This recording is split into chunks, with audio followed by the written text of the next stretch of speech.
At Meissen, quality was paramount. Unfortunately, until about 1850, 1860, although the quality was considered good, it wasn't really that good when you're making a comparison between items that were made in the middle of the 19th century and items made about 1880, where important developments in the innovation of kilns and how pieces of porcelain was produced. So we're actually going to be looking at two pairs of seated figures, one pair made in 1850 and the other made in about 1880. So you can actually see the important differences in quality, in modelling and in painting. So I'm looking at this seated lady, and the first thing comes to mind is that the glazing is a little bit austere,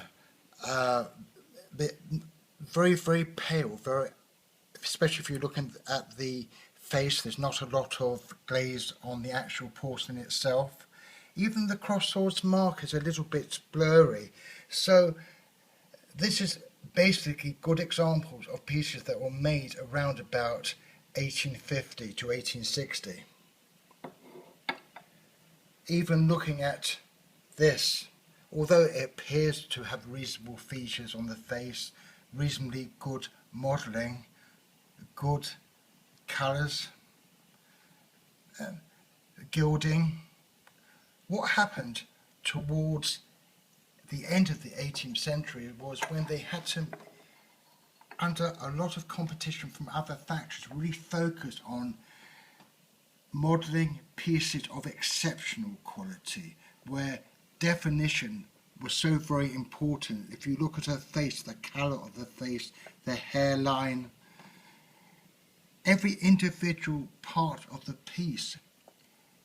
The mark in this case is hardly noticeable, but that often is the case. But one can see the exceptional colours, the purple back chair.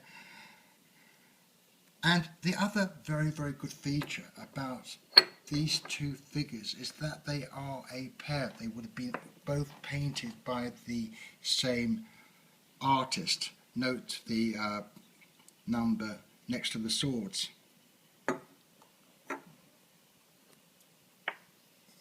And this will have the identical painter's number.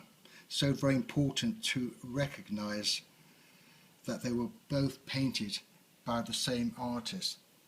So this is very, very important to know if you're interested in buying a great pair of Meissen figures versus a pair of figures which are inferior, although in their own right are still a nice pair of figures.